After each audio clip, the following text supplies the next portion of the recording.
नमस्कार जी। नमस्कार सर। क्या नाम है बहन जी आपका? मिथिलेश दासी। बहन जी आप कहाँ की रहने वाली हैं? सर जी मैं सिवनी जिले से गंदसौर की निवासी हूँ। बहन जी संत रामपाल जी महाराज से नाम दीक्षा आपने कब ली? सर जी मैं संत रामपाल जी महाराज से नाम दीक्षा 25 फरवरी 2016 को ली थी।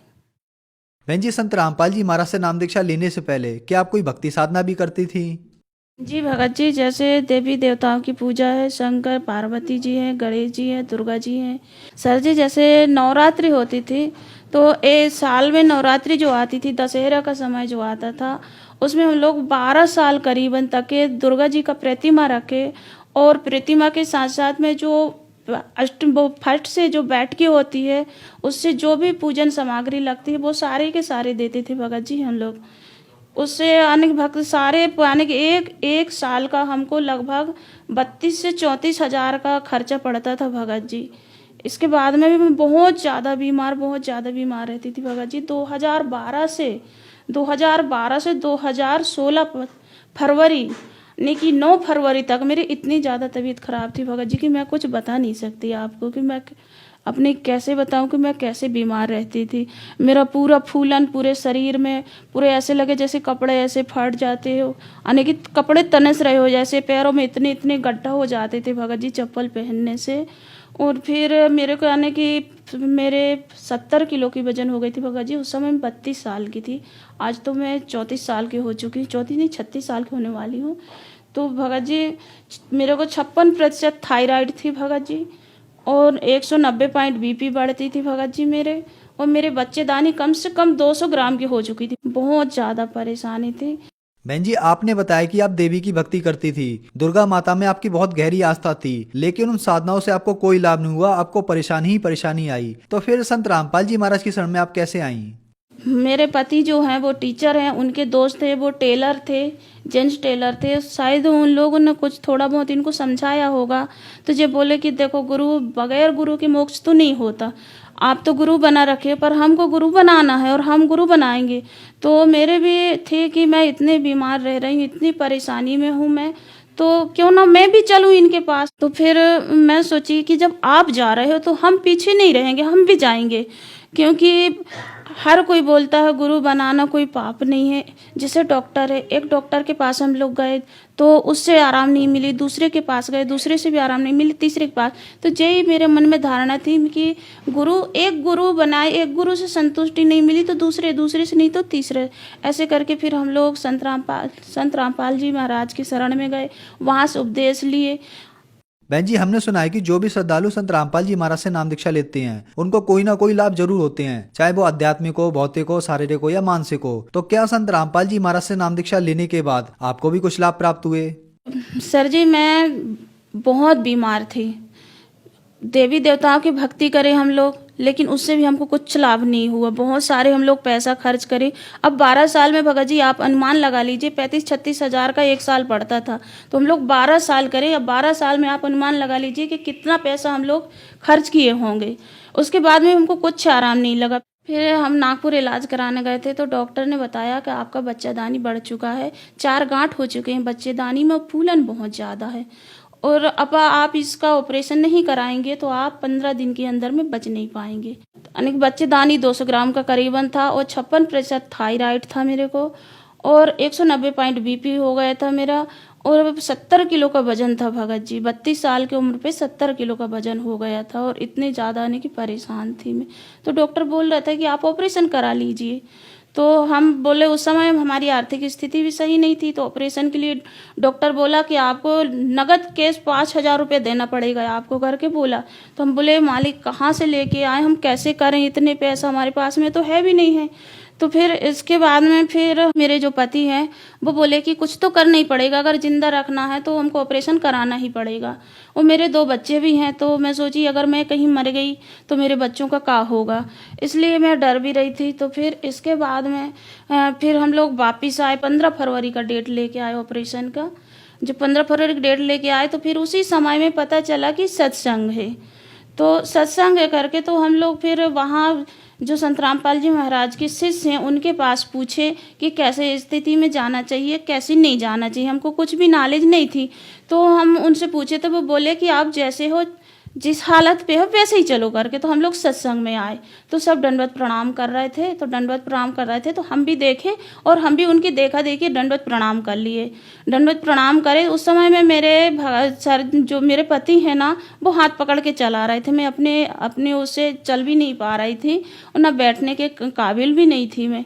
तो फिर वहाँ साजपानी धनोरा संत रामपाल जी महाराज का सत्संग था वहाँ पे, तो वहाँ लेके गए, वहाँ पे बैठे, दंडवत करे, सारे दिन बैठे उस दिन। सर जी हम बहुत सारे दिन बैठी, जबकि मैं 10 मिनट बैठना मेरे लिए बड़ी मुश्किल की बात थी। तो मैं उस दिन सारे दिन बैठी, 9 फरवरी को सारे दिन बैठी। मैं नीचे ज़मीन पे बैठी, जबकि मैं ज़मीन पे भी नहीं बैठ पा रही थी, कुर्सी पे बैठ रही थी। तो सारे दिन बैठी। फिर वहाँ पे भंडारा बना, खाना बना, वहाँ पे खाना में सारी चीज़ें बनी जो आने की मेरे खाने के काम की नहीं थी, वो सारी चीज़ें बनी। तो साथ वाले जो संत रामपाल जी महाराज की जो शिष्या बहन थी, तो वो बोले कि चल खाना खा लेते हैं। तो मैं बोली खाना नहीं खाना है, मेरे परहेज चल रहे हैं और डॉक्टर ने ऐसा ऐसा बोला है, मैं नहीं खाने की। तो बोले नहीं आज तू खाना नहीं खा, आज संत रामपाल जी महाराज की यहाँ के प्रसाद समझ के खा ले। तो मैं बोली चलो ठीक है, बहुत दिन हो गए मैं खाई भी नहीं हूँ खाना, तो चलो आज मैं खा ही लेती हूँ, मरूँ या जीऊँ जैसा भी हो, जैसा भी करना हो ठीक है, चलो मैं खा लेती हूँ। तो उस दिन मैं चावल, सब्जी, दाल, रोटी, रायता, पूड़ी, पकवान जो भी वहाँ पे बना था सारे की सारे चीज़ें खाई। और उस दिन से बगैर नाम लिए हुए, संत रामपाल जी महाराज से नाम नहीं लिए थे। नाम लेने के पहले हम लोग को 9 फरवरी के दिन से ही सत्संग सुनते ही हमको आने की लाभ होने चालू हो गए। सबसे पहले तो हमारा जो बीमारी था वो दूर हो गया। मैं उस दिन खाना भी खाई, सारे दिन बैठे भी। अब सत्संग बहुत समय का होता है, करीबन 2.5 से 3 घंटे का होता है। तो हम लोग 2.5 से 3 घंटे वहाँ पे बैठे, जो 10 मिनट बैठना मुश्किल थी वो 2.5-3 घंटे बैठ ले, वो बहुत बड़ी बात है। तो फिर वहाँ बैठी, वहाँ से खाना खाई, मैं सारे खाना खाई, नमक मिर्ची सारी चीज़ें जो मैं खा नहीं रही थी, 4 साल से नहीं खा रही थी, वो मैं वहाँ खाई। खाने के बाद में मैं घर आई। घर आने के बाद मेरे को इतना हल्का लगा, इतना हल्का लगा जैसे मेरे सार से सारे बोझ उतर चुके हैं। ऐसे मेरी बीमारी बगैर संत रामपाल जी महाराज की शरण में गए ठीक हो गई। फिर हमने सोचा कि क्यों ऑपरेशन कराएं, ना कराएं ऑपरेशन, हम सीधे चले जाएं, संत रामपाल जी महाराज से नाम लें और अपना कल्याण कराएं। फिर हम लोग 25 फरवरी को 4 व्हीलर करके और जबलपुर गए। जबलपुर से संत रामपाल जी महाराज जी से नामदान लिए और नाम लेके आज हम ना एक गोली खा रहे हैं। आज अभी मैं 3रा साल खत्म होने वाले हैं मेरे। मैं अभी ना तो कोई थायराइड की गोली नहीं ले रही हूँ, ना बीपी की नहीं ले रही हूँ और ना कोई बच्चेदानी की, ना मेरे को बुखार चढ़ा, ना सर्दी जुकाम, ना कुछ नहीं हुआ। संत रामपाल जी से नाम उपदेश लेने के बाद में ना मैं कोई गोली खाने की आवश्यकता पड़ी मेरे को, और ना ही तो कोई दवा, ना ऑपरेशन, ना कुछ नहीं। आज मैं स्वस्थ हूँ। फिर सर जी इसके बाद ना पिछले साल 22 नवंबर 2017-18 में गाड़ी है घर में, तो वो गाड़ी तो बच्चे बोला कि चाबी दे दो मम्मी, मैं सिर्फ एसी भर चालू करूँगा, इसके अलावा कुछ नहीं करूँगा। तो वो पता नहीं कैसे कैसे गाड़ी चालू किया। चालू करते हुए गाड़ी इतनी स्पीड से भगी भगा जी, कम से कम 140 की स्पीड से भगी गाड़ी, एकदम सर कह के मेरे तो हाथ पैर सूख गए कि मैं गई बस अब मेरे बेटा की जान आज बचने वाली नहीं है। फिर एक मोटरसाइकिल को धक्का मारी गाड़ी, मोटरसाइकिल से जाके एक सब्जी की वो हाथ ठेला होती है उसको जाके धक्का मारी, और उसको धक्का मारने के बाद में सामने एक बच्चा था, जो छोटा सा बच्चा, इतना बड़ा बच्चा करीबन 3-4 साल का बच्चा था, वो बच्चा के ऊपर से गाड़ी चली गई ऐसे, वो बच्चा नीचे गाड़ी के बोनट के नीचे और बच्चा ऊपर से गाड़ी चली गई। और जो बच्चे की माँ थी वो गाड़ी के ऊपर ऐसे ऐसे जैसे बोनट पे ऐसे टंगी, और फिर बाद में बोल रही थी कि मेरे कोई हाथ पकड़े थे। हम बोले ये तो हमारे संत रामपाल जी हैं और इनके अलावा कोई नहीं है, ऐसा कोई चमत्कार नहीं कर सकता। तो फिर वो जो फ्लैक्स लगा थे, संत रामपाल जी का फ्लैक्स था अवश्य जाने वाला, खूब बड़ा गड़ा है, रोड के पास ऐसे पुलिया है, वहाँ पे लगा है। तो वहाँ पे जाके गाड़ी रुक चुकी थी। तो फिर हम लोग उनका इलाज कराए, वो बच्चे का इलाज कराए तो डॉक्टर बोल दिया नहीं यहाँ पे नहीं होगा। तो उसके यहाँ पे हाथ पे जो यहाँ पे लगी थी, यहाँ पे और पैर पे लगी थी बच्चे को, वो 3-4 साल के बच्चे का। तो फिर लेके आए घनसौर, वो बोले हमारे डॉक्टर है उसके पास करो, तो एक साहू डॉक्टर है उसके पास लेके गए। तो वो बोलने लगा कि नहीं इसका हम कुछ नहीं करेंगे, ये तो हमारे बस का नहीं है, आप इसको जिला अस्पताल ले जाइए। हम लोग जिला तो नहीं ले गए पर जो तहसील में अस्पताल रहती है वहाँ लेके आए।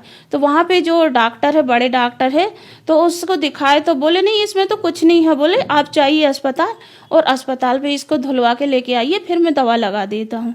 तो वैसे करे उसको लेके गए। फिर उसने बोला कि अगर 24 घंटे में इसको बेहोशी नहीं आई, उल्टियाँ नहीं हुई, तो सोचना बच्चे के कुछ भी नहीं है करके। तो हम लोग 24 घंटे का वेट किया, 24 घंटे के बाद में कुछ नहीं हुआ। फिर भी हमने सोचा कि बच्चा है, चलो भाई इसका CT स्कैन करा के देखें। तो सर जी फिर हम जबलपुर अनंत हॉस्पिटल लेके गए, जो जबलपुर में सबसे बड़ा हॉस्पिटल, वहाँ लेके गए। वहाँ उसका हम लोग CT स्कैन कराए, कुछ भी नहीं निकला, वहाँ एक भी इतना सा भी खरोंच नहीं निकला उसको। जबकि 3-4 दिन बाद ले गए थे और बहुत सारे खरोंचे लगी थी, सर में लगी थी, मुंह में, पैर में, हाथ में, पर कुछ भी नहीं निकला। और फिर इसके बाद उन लोग जिसके बच्चों का जो हुआ था एक्सीडेंट, उन लोग सारे इलाज कराने के बाद में रिपोर्ट दर्ज करा लिए। बोले हमारा ऐसा नहीं किया, वैसा नहीं किया, ये नहीं किया, वो नहीं किया, ऐसा करके किसी ने उनको बहका दिया।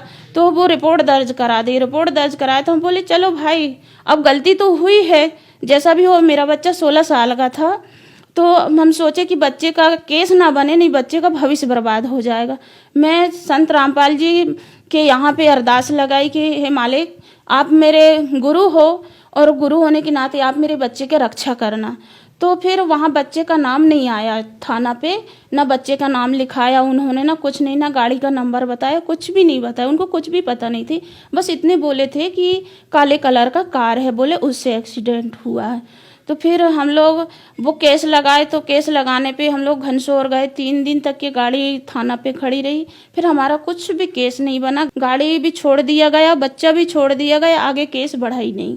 और पहले मेरे जो पति हैं वो टीचर हैं, तो सरकारी टीचर हैं, तो उनकी पहले सैलरी बहुत कम थी भगत जी, बहुत कम थी, 2256 रुपये मिल रहा था उस समय में। और आज संत रामपाल जी की दया से 35,000 रुपये है सर जी। हम लोग आज आर्थिक स्थिति से भी अच्छे हैं। हम लोग को ये लग रही थी कि हमारे यहाँ कोई मेहमान न आए। हमारे यहाँ मेहमान आते थे तो हम लोग पीछे के दरवाजे से जाके किसी के घर से आटा चावल मांग के लाके उनको खिला रहे थे। बहुत आने की इतनी स्थिति गंभीर थी हम लोग को कि इनके जैसे प्रशिक्षण में आना है, तो प्रशिक्षण में आने के लिए किराए के पैसे नहीं होते थे। तो किराए के पैसे नहीं होते थे तो ये पैदल चल के आते थे कि प्रशिक्षण के लिए।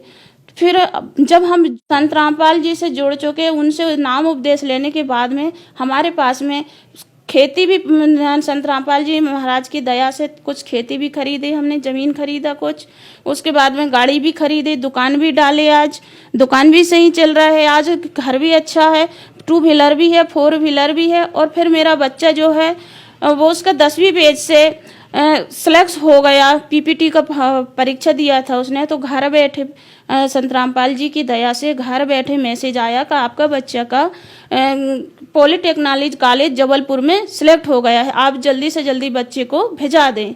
तो 1 दिन का डेट दिए थे, उस समय भी मेरे पास पैसा नहीं थे। मैं बोली कहाँ से इतने पैसा लेके आऊँ, कैसा करूँ कैसा ना करूँ। फिर पड़ोस में कुछ रहते हैं पड़ोसी, तो उनसे मैं 5,000 रुपये मांगी। तो 5,000 रुपये मांग के और मैं अपने पति और अपने बेटे को जबलपुर भेजाई। तो वहाँ पे सारे दिन खड़े होना पड़ा, 12 बजे से शाम के 5 बजे तक। फिर इसका नंबर लगा, इसका एडमिशन हुआ। तो एडमिशन में हम लोग पहले ITI पे करा दिए थे इसका एडमिशन। तो ITI पे एडमिशन कराए तो वो वहाँ से अंक सूची में लिख के गया था कि इसका TC इसलिए निकल रहा है कि ये ITI कर रहा है। तो उन लोग ITI वाले ने काटा नहीं। फिर वो बोले कि आपका एडमिशन तो नहीं हो पाएगा, बोले आप लोग ऐसा लिखवा के लाए, इसको सुधरवाइए। जब हो गए एडमिशन और समय भी नहीं है, तो फिर हमने बोला कि नहीं, अब हम तो परमात्मा ही यानी कि संत रामपाल जी दया करेंगे हमारे बच्चों पे। तो हमने उनसे डेट मांगा कि भाई देखिए आप एडमिशन कर लीजिए, सर जी एडमिशन कर लीजिए, आप बोलोगे तो हम कल लेके आ जाएंगे शाम तक के। तो बोले ठीक है, आप कल इसको ठीक करा के लेके आ जाना। तो बच्चे का फिर सिविल इंजीनियरिंग में एडमिशन भी हो गया और आज बच्चा सिविल इंजीनियरिंग कर रहा है और छोटे वाला 12वीं कर रहा है इस साल, संत रामपाल जी की दया से। मेरे पति पहले शराब भी पीते थे, शराब भी बहुत पीते थे और तंबाकू खाते थे और पान तो अगर सुबह पान नहीं मिला तो सोचो खाना नहीं पचता था उनको। ऐसे डेली पान और तंबाकू गुटखा और बीड़ी सिगरेट जो चोरी चोरी करते थे, मेरे सामने तो नहीं करते थे पर चोरी चोरी करते थे। और आज संत रामपाल जी की दया से ना तो गुटखा खाते हैं, ना पान खाते हैं, ना शराब पीते हैं, ना मांस, कुछ नहीं खाते हैं। अब संत रामपाल जी महाराज की दया से सारी चीज़ें जो बुराइयां थी वो सारी छूट चुकी हैं। अब हम लोग घर में भी अच्छे हैं और सब चीज़ से अच्छे रह रहे हैं। बहन जी, संत रामपाल जी महाराज से नाम दीक्षा लेने के बाद आपको बहुत सारे लाभ प्राप्त हुए। जो श्रद्धालु आज आपको देख रहे हैं, आप उन्हें क्या संदेश देना चाहेंगी?